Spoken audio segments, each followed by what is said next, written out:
Hello everyone, इस वाले video में हम लोग डिस्कस करेंगे लॉ ऑफ मल्टीपल प्रोपोर्शन और साथ में लॉ ऑफ रेसिप्रोकल प्रोपोर्शन। जो बाकी लॉज हम लोगों के रह गए थे वो इस वाले वीडियो में हम लोग डिस्कस करेंगे। लास्ट वाले वीडियो में मैंने आप लोगों को पढ़ाया था law of conservation of mass और साथ में लॉ ऑफ डेफिनेट प्रोपोर्शन। ठीक है, तो देखिए थर्ड वाला जो लॉ है, लॉ ऑफ मल्टीपल प्रोपोर्शन। मैं वापस आप लोगों को बता दूं कि हम लोग पढ़ रहे थे लॉ ऑफ केमिकल कॉम्बिनेशन। ठीक है, कोई कंपाउंड अगर बनता है, ठीक है, एलिमेंट एलिमेंट जब कंबाइन होते हैं तो उनके पीछे क्या वहां पर प्रिंसिपल लगता है, क्या लॉ होता है, वो सारी चीजें हम यहाँ पर डिस्कस करते हैं लॉ ऑफ केमिकल कॉम्बिनेशन में। तो इस सीरीज में मैंने आप लोगों को पहले पढ़ाया law of conservation of mass, उसके बाद हम लोग पढ़े लॉ ऑफ डेफिनेट प्रोपोर्शन और उसके बाद आज हम पढ़ेंगे लॉ ऑफ मल्टीपल प्रोपोर्शन। ठीक है, अब सबसे पहले बात आती है कि ये जो लॉ है वो किसने दिया। ये लॉ दिया डाल्टन ने, गिवन बाय डाल्टन। अब इनका स्टेटमेंट क्या है, ये जो लॉ है वो क्या बताता है। When two elements A and B combine with each other to form more than one compound, then the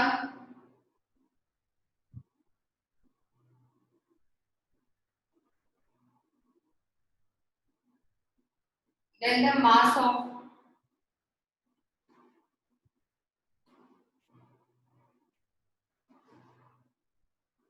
different mass of one element which combine with a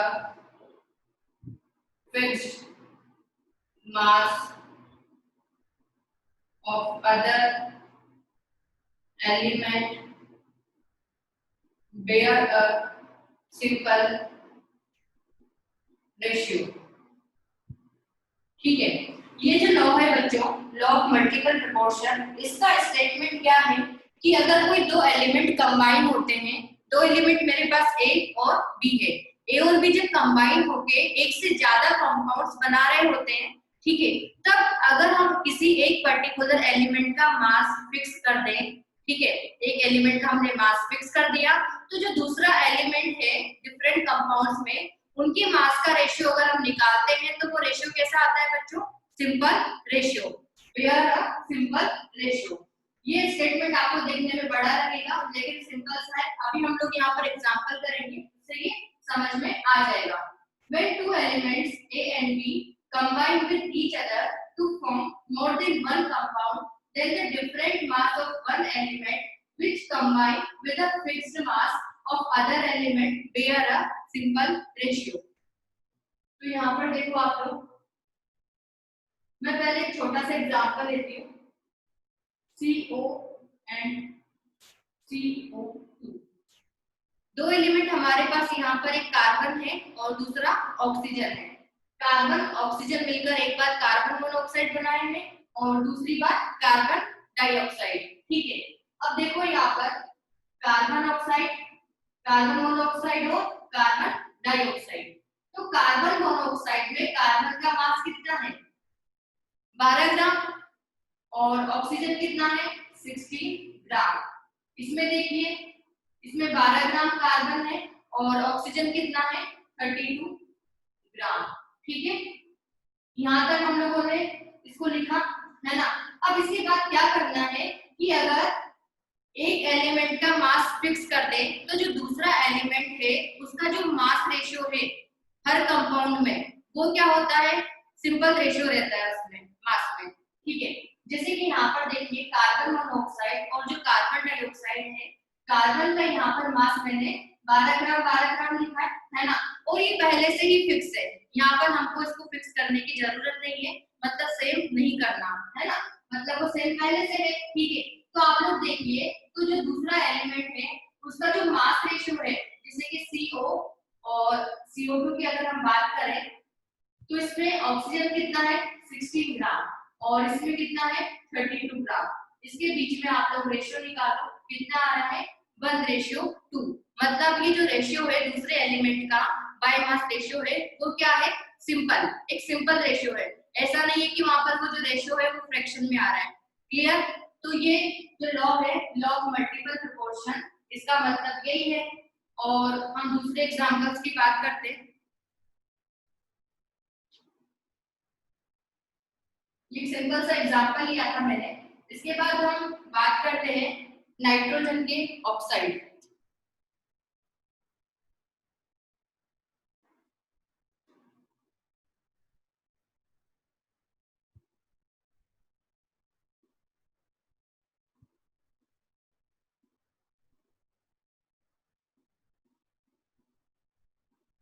ये नाइट्रोजन के ऑक्साइड मैंने यहाँ पर लिखे हैं। नाइट्रोजन N2O भी बनाता है, नाइट्रोजन ऑक्सीजन के साथ में N2O भी बनाता है, NO भी बनाता है, N2O3, N2O4, N2O5।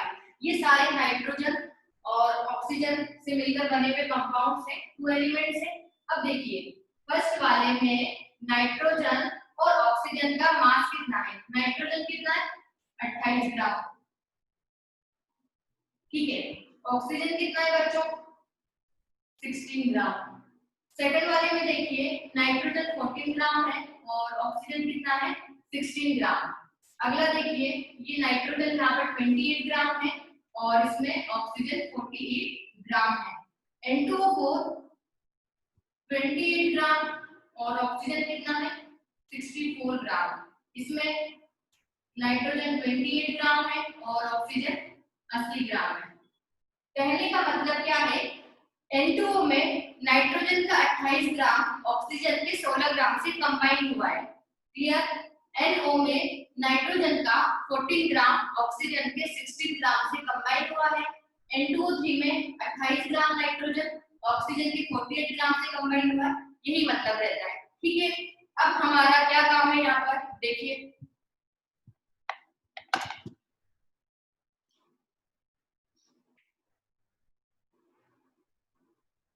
ये जो स्टेटमेंट है वो क्या बोलता है, अगर दो एलिमेंट है वो कंबाइन हो रहे हैं, कंबाइन होकर बहुत सारे तरह के कंपाउंड बना रहे हैं, किसी एक एलिमेंट का अगर आप मास फिक्स कर दोगे, तो जो दूसरा एलिमेंट है उसका अगर आप मास रेशियो निकालोगे हर कंपाउंड में, तो वो जो रेशियो आता है बच्चों, वो क्या होता है, एक सिंपल रेशियो होता है। क्लियर?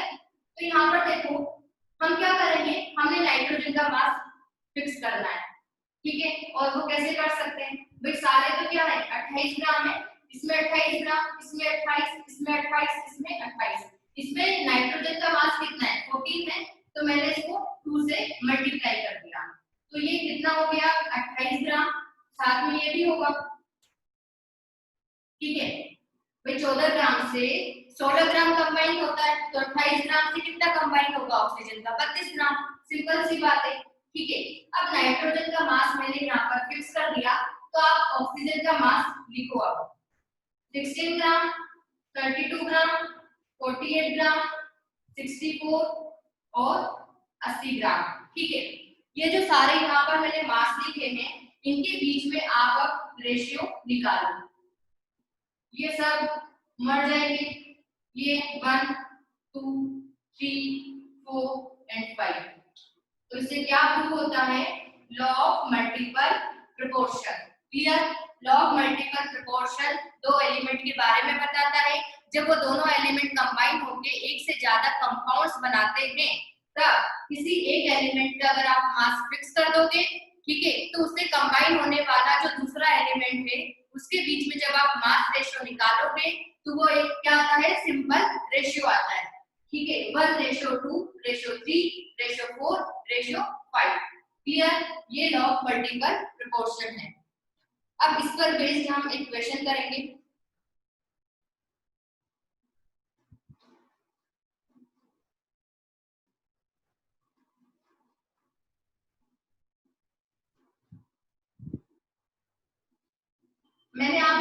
पहले भी बताया था कि यहाँ पर क्वेश्चन कैसे बनते हैं, जो लॉ का स्टेटमेंट है उसको आप लोगों को एस्टैब्लिश करना होता है क्वेश्चन में। Clear?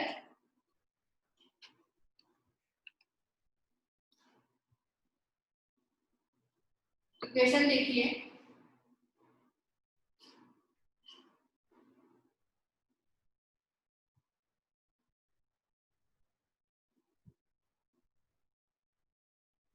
on analysis it was found that the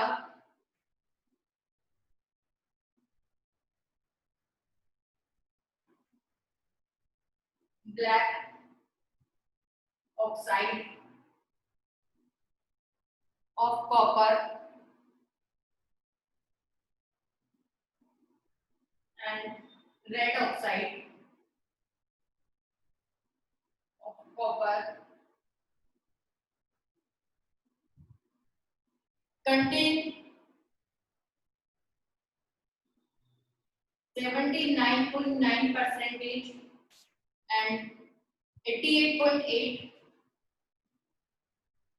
percentage metal respectively.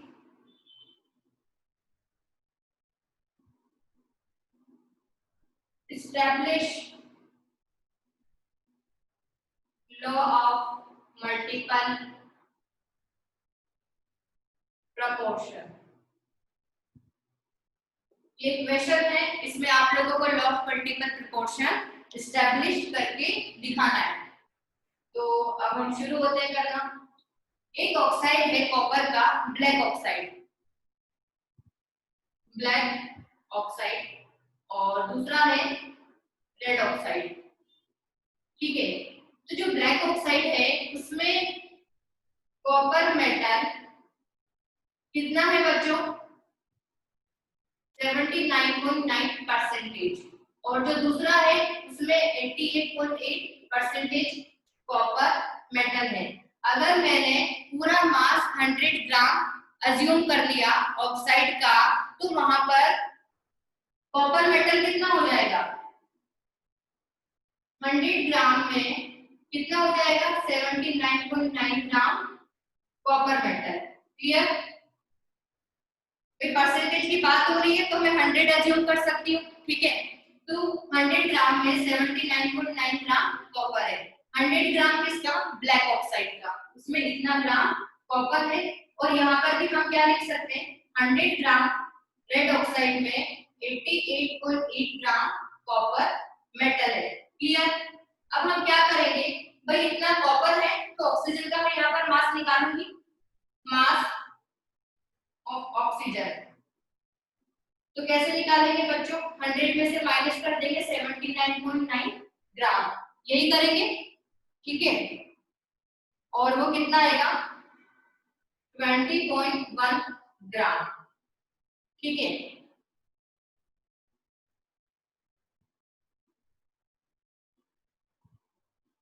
इसके बाद अगला देखिए, अगले में जब आप ऑक्सीजन का मास निकालोगे तो क्या करोगे? Mass of oxygen equals to 100 minus 88.8, और वो कितना आएगा? 11.2 ग्राम ऑफ ऑक्सीजन। क्लियर? अब हम क्या करेंगे बच्चों?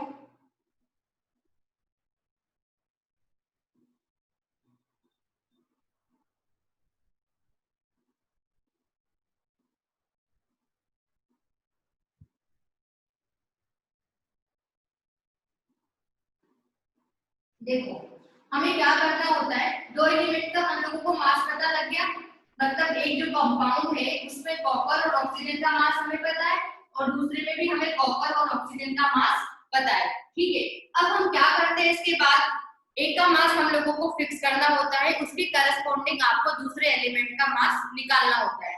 तो फर्स्ट वाले में देखिए आप 79.9 gram of copper combined with कितना मास? ऑक्सीजन का कितना मास? 20.1 ग्राम।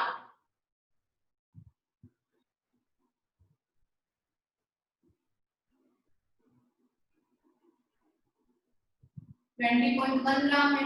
ठीक है, और अगले में क्या है 88.8 gram of copper combined with 11.2 gram of oxygen.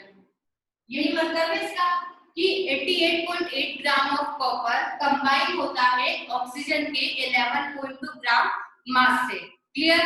तो अब हम क्या करेंगे भाई, एक का मास हमें फिक्स करना होता है, किसी एक का मास हम लोगों को फिक्स करना होता है।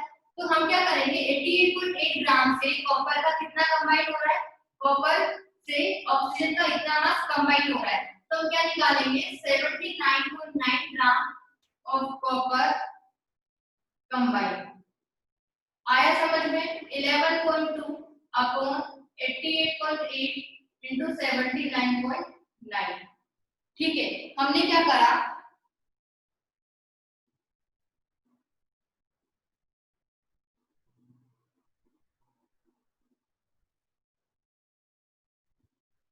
भाई, दोनों के लिए मुझे मास पता है कि इतने मास से कॉपर कितने मास से ऑक्सीजन का इतना मास कंबाइन होता है, पहले वाले में भी पता है, दूसरे वाले में भी पता है। तो दूसरे वाले के लिए मैंने क्या करा भाई, 88.8 ग्राम कॉपर से ऑक्सीजन का इतना मास कंबाइन होता है, तो मैंने 79.9 ग्राम के लिए निकाल दिया। मतलब इसी वाले रेड ऑक्साइड में मैंने 79.9 ग्राम अगर कॉपर रहता है तो उसमें ऑक्सीजन का कितना मास उससे कंबाइन होगा वो मैंने निकाल लिया। इसका मतलब मैंने यहाँ पर क्या कर दिया, एक एलिमेंट का मास फिक्स कर दिया और वो क्या है कॉपर। ठीक है, तो जब ब्लैक ऑक्साइड में इतना मास कंबाइंड रहता है कॉपर का ऑक्सीजन के कितने मास से 20.1 ग्राम से। ठीक है, 79.9 ग्राम ऑफ कॉपर कंबाइंड होता है 20.1 ग्राम ऑफ ऑक्सीजन से। और जब हम इसमें बात कर रहे हैं, ठीक है, ये मास फिक्स है, तब ऑक्सीजन का कितना मास निकल कर आया है 10.08। ठीक है, अब इसमें आप लोग क्या करोगे, ब्लैक ऑक्साइड और रेड ऑक्साइड। ठीक है, ब्लैक ऑक्साइड में जो ऑक्सीजन है उसका मास और रेड ऑक्साइड में जो ऑक्सीजन है उसका मास हम यहाँ पर लिखेंगे और उनके बीच में हम यहाँ पर रेशियो निकालेंगे। क्लियर? ठीक है, और ये कितना आएगा बच्चों 2:1। ठीक है, ये 2:1 आएगा। तो बस यहाँ पर प्रूव हो चुका है, हमने किसी एलिमेंट का मास फिक्स करा और उसके करस्पॉन्डिंग जो वहां पर मास लगा हुआ है दूसरे एलिमेंट का, उसका अगर हम रेशियो निकाल रहे हैं तो वो क्या आता है बच्चों, सिंपल रेशियो आता है 2:1। हमने मास फिक्स कर दिया कॉपर का, ऑक्सीजन का मास हमने निकाला, फिक्स मास से कंबाइन होने वाला जो मास है वो हम लोगों ने यहाँ पर कैलकुलेट किया और उनके बीच में जब रेशियो निकाला तो वो क्या आया, एक सिंपल रेशियो। तो इससे क्या प्रूव होता है कि ये जो क्वेश्चन है, ठीक है, इसमें law of multiple proportion establish होता है। Clear?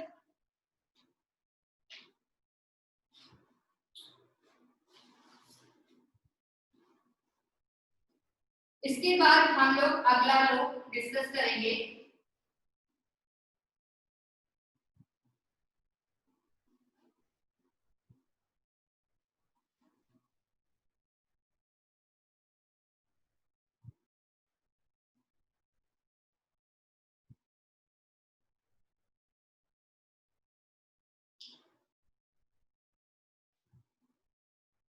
Fourth law, law reciprocal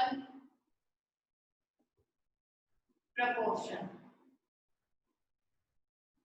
law of reciprocal proportion, सबसे पहले हम बात करें ये किसने दिया, गिवन बाय रिच्टर। रिच्टर साइंटिस्ट ने लॉ ऑफ रेसिप्रोकल प्रपोर्शन दिया। अब इसका स्टेटमेंट लिखेंगे हम लोग। स्टेटमेंट क्या है बच्चों,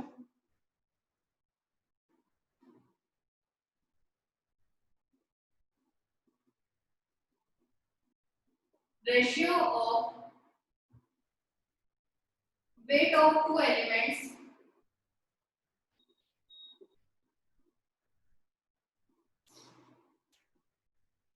A and B which combine separately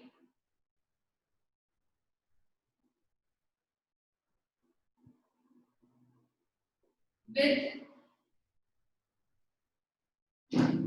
fixed weight of third, fixed weight of third element C is either the same, is either the same or simple multiple of this ratio of weight in which A and B combine directly each other. ठीक है बच्चों, ये इसका statement है। ये हम लोगों को इसके एग्जाम्पल से ही समझ में आएगा। तो देखिए आप लोग,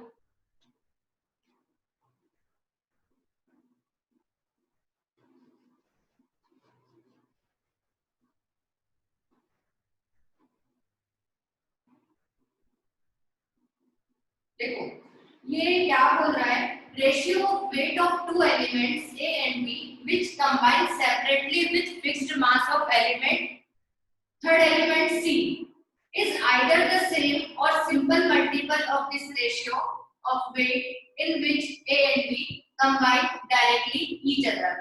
देखो बच्चों यहाँ पर है ना, हमारे पास तीन एलिमेंट है, कार्बन, हाइड्रोजन और ऑक्सीजन। ठीक है, तो कार्बन और हाइड्रोजन से मिलकर क्या कंपाउंड बन सकता है, CH4। हाइड्रोजन और ऑक्सीजन बना रहे हैं H2O, कार्बन और ऑक्सीजन मिलकर बना रहे हैं CO2। मैंने जस्ट यहाँ पर एग्जांपल लिए हैं कि इन एलिमेंट से मिलकर ये कंपाउंड बन सकता है। ठीक है, अब देखो अगर हम CH4 की बात करें, है ना, CH4 में कार्बन कितना है बच्चों, 12 ग्राम कार्बन है, और 12 ग्राम कार्बन से हाइड्रोजन का कितना है, 4 ग्राम हाइड्रोजन कंबाइन हुआ है। Clear, 12 gram carbon 4 gram hydrogen से कंबाइन हुआ है।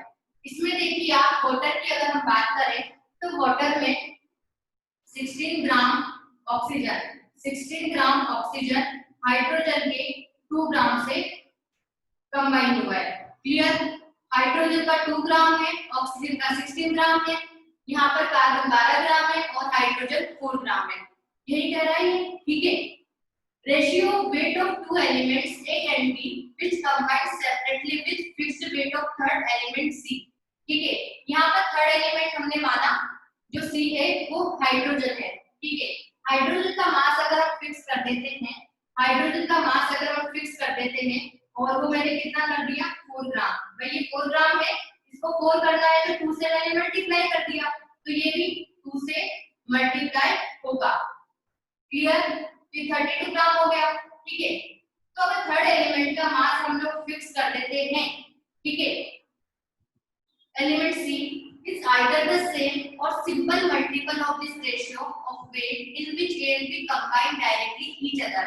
तब बच्चों क्या होगा, अब यहाँ पर आप लोग क्या करोगे, कार्बन और जो ऑक्सीजन है इसके बीच में आप रेशियो निकालो। यहाँ पर कार्बन कितना है, 12 ग्राम, और अब हाइड्रोजन सॉरी ऑक्सीजन कितना हो चुका है, 32 ग्राम।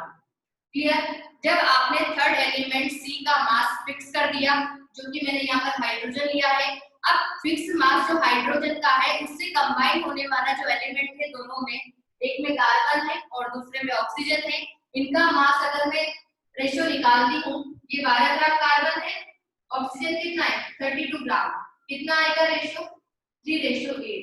क्लियर, ठीक है। अब इसके बाद देखो जब ये सेपरेटली कंबाइन होते हैं, अभी मैंने यहाँ पर इनको कंबाइन नहीं करा था, मैंने बस जस्ट रेशियो निकाला है CH4 और H2O में, है ना, एक एलिमेंट का मैंने मास फिक्स कर दिया और दूसरे का मैंने यहाँ पर रेशियो निकाला। अब इसके बाद हम बात करते हैं जब कार्बन और ऑक्सीजन अलग से सेपरेटली कंबाइन हो रहे हैं, कंबाइन होकर मान लो ये CO2 बना रहे हैं। क्लियर, ठीक है, अब CO2 में आप मास रेशियो निकालो, कितना आएगा, कार्बन कितना है यहाँ पर, 12 ग्राम कार्बन है, ऑक्सीजन कितना है, 32 ग्राम ऑक्सीजन है। ठीक है, ये इससे गया तो कितना आया 3:8। ठीक है, अब यहाँ पर देखो is either the same or simple multiple of this ratio of weight in which A and B combine directly each other। यहाँ पर तो क्या हुआ है बच्चों, ये जो रेशियो है ना वो सेम आया है, ये जो रेशियो है वो सेम आया है ना। जब ये यहाँ पर भी 3:8 है, यहाँ पर भी 3:8 है। ठीक है, जैसे कि हम बात करें अगर ये कार्बन मोनोऑक्साइड बना रहा होता तो वहां पर उसका कुछ मल्टीपल होता, वहां पर उसका वो मल्टीपल होता। हमने क्या लिखा है एग्जांपल में CO2 भी लिखा है। ठीक है, तो यहाँ पर सेम रेशियो आ रहा है, तो यही लॉ क्या है बच्चों, लॉ ऑफ रेसिप्रोकल प्रोपोर्शन। आप लोगों को समझ में आया होगा ये अच्छे से। जब कोई दो एलिमेंट आपस में कंबाइन होते हैं, ratio of weight of two elements A and B which combine separately with fixed weight of third element C। दो एलिमेंट मान लो मैंने यहाँ पर कार्बन और ऑक्सीजन लिया, ठीक है, वो थर्ड एलिमेंट के फिक्स मास से अगर कंबाइन हो रहे हैं, वो हाइड्रोजन है यहाँ पर थर्ड एलिमेंट, उसके फिक्स मास से मैंने इनको कंबाइन कराया, तो उनके बीच में जो रेशियो आया ना टू एलिमेंट के बीच में, ठीक है, वो या तो सेम रेशियो होता है या फिर मल्टीपल होता है जब वो सेपरेटली कंबाइन होकर कोई कंपाउंड बना रहे होते हैं। ठीक है, यहाँ तो रेशियो 3:8 हुआ है ना, और जब कार्बन और ऑक्सीजन ने अलग से कोई कंपाउंड बनाया जैसे कि CO2 बनाया, तो ये जो देखो आप वहां पर जो रेशियो आया है वो सेम रेशियो है, या तो वो सेम हो सकता है या फिर उसका मल्टीपल हो सकता है। मल्टीपल कब होगा, जब वो कार्बन मोनोऑक्साइड बना रहा होगा, यहाँ तो सेम हो गया। ठीक है, तो यही क्या होता है बच्चों, लॉ ऑफ रेसिप्रोकल प्रोपोर्शन।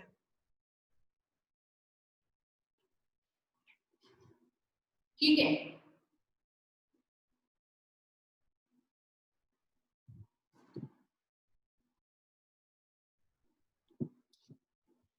तो आज वाली वीडियो में बच्चों हम लोगों ने डिस्कस किया लॉ ऑफ मल्टीपल प्रोपोर्शन और साथ में लॉ ऑफ रेसिप्रोकल प्रोपोर्शन। तो मैं आशा करती हूँ आप लोगों को ये दोनों लॉज अच्छे से समझ में आए होंगे। ठीक है, अब क्वेश्चन कैसे आते हैं, आप लोगों को बस ये इस्टेब्लिश करना होता है। आप लोग स्टेटमेंट को अच्छे से पढ़िए, उसको समझिए। मैंने इस बार एग्जाम्पल को अच्छे से समझाने की पूरी कोशिश करी है। ठीक है, आप वापस इसको देखिए अच्छे से, तो आप क्वेश्चन में इसको अप्लाई कर पाओगे और आप लोगों को वहां पर इसको एस्टेब्लिश करना होगा। फर्स्ट वाले में जैसे हमने किया था लॉ ऑफ मल्टीपल प्रोपोर्शन, वैसे ही लॉ ऑफ रेसिप्रोकल प्रोपोर्शन होता है। ठीक है, नेक्स्ट वीडियो में हम लोग डिस्कस करेंगे गैलुसेक्स लॉ ऑफ गैसियस वॉल्यूम और उसके साथ में एवोगैड्रोस हाइपोथेसिस। ठीक है, थैंक यू।